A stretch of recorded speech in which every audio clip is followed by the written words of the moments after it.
Mes bien-aimés, soyez les bienvenus et merci de prendre le rendez-vous avec nous. Je suis très heureux de vous retrouver encore une fois. Et si vous y êtes, je vous invite à prier avec moi. Prions.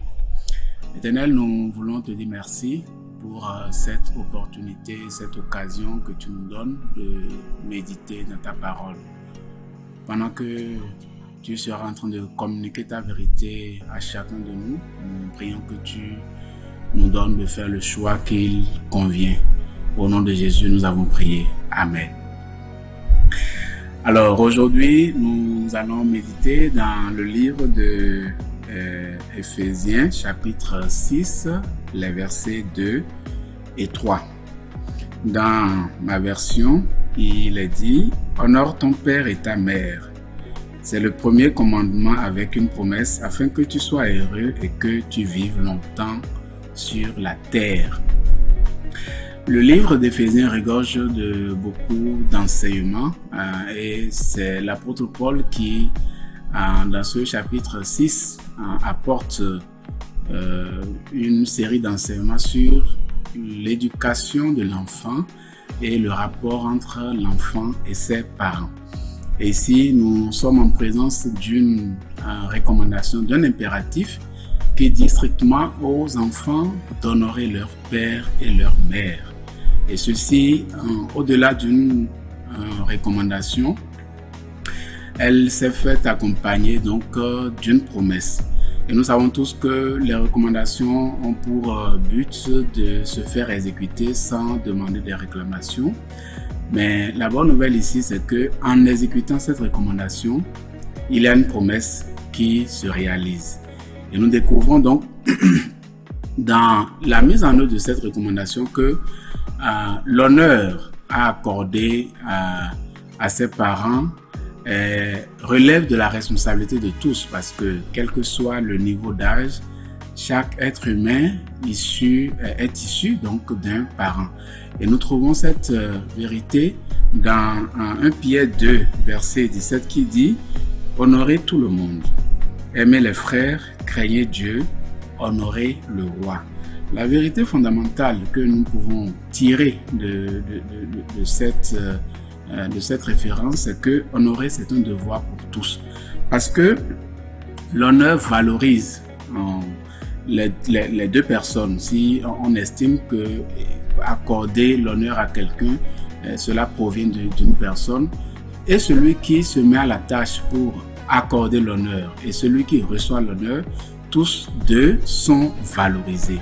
Et également, l'honneur communique l'amour et ouvre des opportunités. Lorsque vous vous mettez à disposition pour honorer, pour accorder du prix, pour donner de la valeur à celui qui est en face de vous, vous avez la chance de s'offrir des opportunités. Et dans la circonstance actuelle, on parle spécifiquement aux enfants. Et nous savons que les relations entre les enfants et les parents sont parfois très tendues, à tel point que l'enfant à un niveau donné peut penser qu'il est dans une position d'esclave parce que ne comprenant pas toujours la position de ses enfants.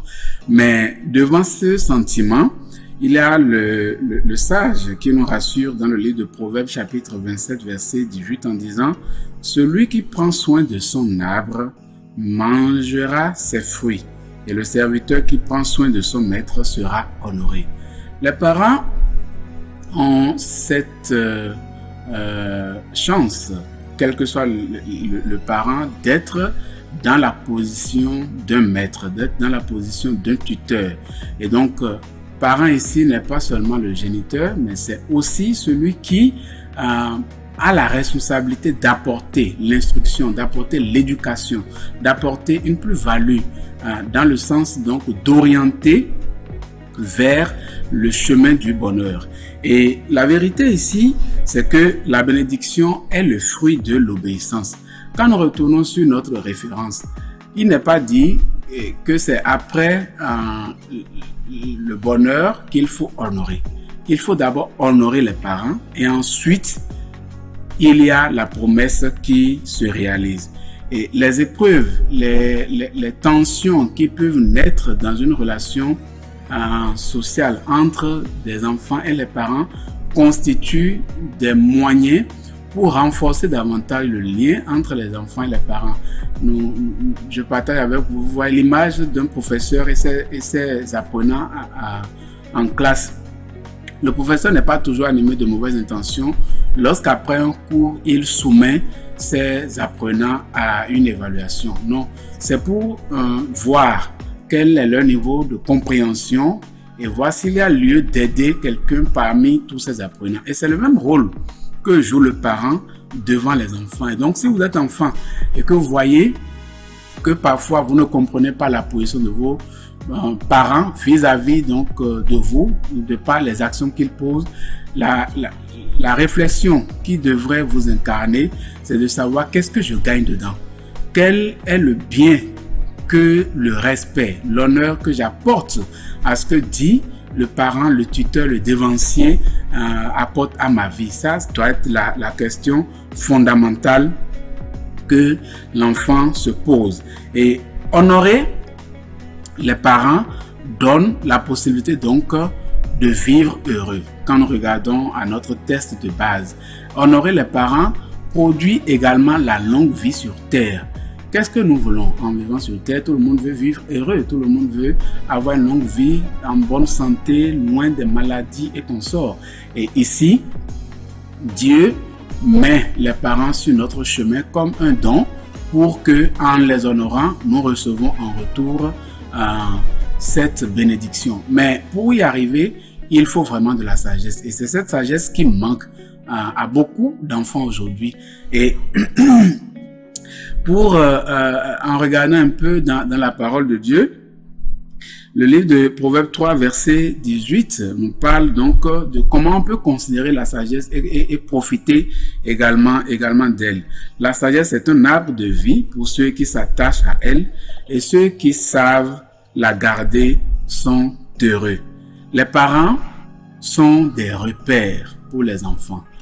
Quelle que soit leur position, leur agissement, leurs actions devant les enfants, vis-à-vis des enfants, envers les enfants, en position d'enfant, nous devons considérer les parents comme des repères. Parce que s'attacher à un arbre est un art. Et cet art s'apprend au pied de ceux qui s'y connaissent. Un parent, il a la chance de vivre des années d'expérience avant l'arrivée au monde d'un enfant. Et donc, c'est une richesse pour un enfant si tu as des parents en vie de gagner de lui de ces années de vie sur terre. Et aussi, garder la sagesse implique des instructions et le suivi. Et le parent a cette responsabilité d'apporter l'instruction nécessaire qu'il faut à l'enfant quand il est encore enfant, quand il est encore au bas âge, pour que quand il grandit progressivement, il ne s'en détourne pas, qu'il garde cela. Et cette responsabilité de parent produit à l'enfant le don de jouir paisiblement de la bénédiction que Dieu lui donne. Et quand on dit que le parent constitue un repère, il n'est pas donc censé de suivre toujours ce que la volonté de l'enfant. Et c'est en cela que, en tant qu'enfant, nous devons comprendre que parfois, les parents nous donnent l'opportunité d'y aller. Et aujourd'hui, pour finir, je voudrais te dire, si tu oublies tout, retiens que honorer ses parents te donne d'abord d'être heureux, mais te procure également la longue vie sur terre. Et ça, il faut pouvoir le garder et accorder du respect aux parents. Prions. Seigneur, nous voulons te bénir et te dire merci pour cette occasion que tu nous donnes de communiquer ta parole. Tu nous apprends à travers ceci que nous devons honorer nos parents, et je voudrais prier pour tous ces enfants qui sont dans de mauvaises relations, dans des relations difficiles avec leurs parents. Nous prions que tu les visites et que tu leur donnes le moyen de comprendre combien est la richesse d'honorer les parents et de leur accorder du respect. Merci de nous exaucer. Au nom de Jésus, nous avons prié. Amen.